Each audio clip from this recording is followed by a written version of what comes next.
thjesht në kushtetutë. Të ka rënë funksioni i parlamentit, nuk ka lidhje me Republikën. Po funksioni i parlamentit pak. Po funksioni i parlamentit është vullneti këtyre dyve valla. Po jo më është pak të këtë bjerë funksioni i parlamentit. Nëse do ecim me paragjykime dhe me këto. Po mirë, më paragjykime, më fali çik paragjykime. Nuk është se dolën dje në nuk është se dolën dje në politika ata dy dhe nuk i njohin. Kjo ishte fjalia e dytë. Ata kanë 30 e sa vjetë, kjo ishte fjalia e dytë. Doja po ne jemi të detyruar që ti dëgjojmë, mos i paragjykojmë, edhe gjykojmë mbi ato që flitet, mbi ato që shkruhet, mbi ato që do diskutohet. Tani në parim bëre me dy dhoma, në fakt e heq monopolin domethënë kontrolli dhe balanca bëhet më shpërndar.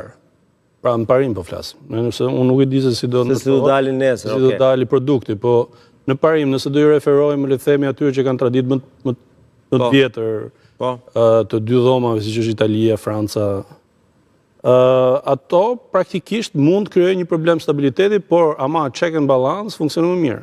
Pra sepse Senati këtë rol ka në çdo gjë që në çdo ligj që miraton dhoma ulët, do ketë një check në Senat që presupozohet që do jenë njerëz me integritet lartë, presupozohet që kanë. Këtu duhet bësh vetëm një stop të vogël. Sekond, nuk po flas. Duhet Senati, nuk e di se si do bëhet Senati. Jo, planin e di ku ka problemin unë. Unë jam shumë dakord me një shtet me dy dhoma, me një parlament me dy dhoma, parimisht. Jam duke thënë, nëse do bëhet, se tash kjo, a jam dakord, unë a je dakord, kjo është diskutim tjetër. Po, nëse problemi është që ty, një parlament me dy dhoma, të bëhet i vlefshëm dhe funksional në momentin që ti ke një vimësi institucionale ndarjes dhe kontrollit pushteteve. Ne na ka çeduar ndarja dhe kontrollit pushteteve. Pse bërja e parlamentit me dy dhoma do ta prodhoj këtë gjë? Se është çështje kulture kjo. Të ka dështuar ky parlament që ke sot nuk ta bën kontrollin dhe ti thua ta bëjmë dy dhoma ta bëjmë më mirë. Bi dakord plotësisht që nëse kemi një problem sot, ne kemi problem me check and balance. Pra, sot kemi problem shumë të madh me mënyrën se si institucionet checkojnë dhe balancojnë pushtetin njëra tjetrës. Dhe s'po i futim detaje, po thjesht unë e konstatoj si problematik. Tani në parim senatet prandaj krijohen. Senatet kanë këtë qëllim të balancojnë pushtetin e fortë të parlamenteve që zgjidhen drejt për drejt.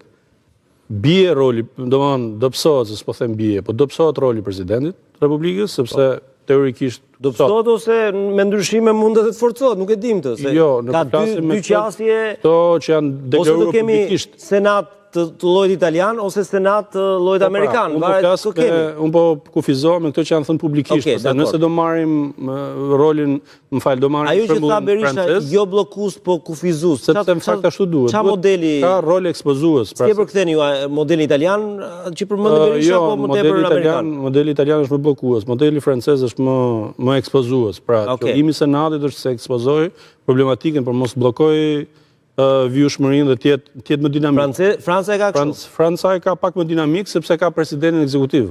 Pra nuk e ka presidentin si ne. Po mund ta bëjmë dhe ne presidentin ekzekutiv. Italiani, nuk e di unë, nuk e kam dëgjuar këtë, po unë po flas. Jo, meqenëse modeli francez është një model që e dashroi shumë politikanë shqiptarë. Unë do thoja që nëse shkohet drejt, unë do thoja nëse do shkohet drejt modeli me dy dhoma, presidenti praktikisht aktualisht është honorific, po do psohet akoma më shumë. Unë mendoj që presidenti duhet shkojë drejt rolit ekzekutiv pastaj. Edhe mund zgjidhet drejt për drejt nga populli. Dhe pastaj të marrë rolin e një drejtuesi jo i përditshëm i qeverisë, po një drejtuesi po themi i politikave të rëndësishme të mëdha dhe përfaqësuesi i shtetit. Paga shumë këtë që bën Rama sot në përbot. Edhe jo që ka Franca. Jo që ta sjellën terrenin shqiptar, se e shoh kryeministin. Jo, zuta sjell terrenin shqiptar se ti do Arabia Saudite, ku di unë. Ti do të spekulosh me këtë gjë, unë nuk e di këtë, unë duhet të them se ky është modeli francez. Po më jep indicjet që unë kur e pikturoj modeli Rama aty në të gjithë këtë reformë të rekushtetuese. Po më pikturoj si dosh, unë po përpiqem të jap si janë modelet.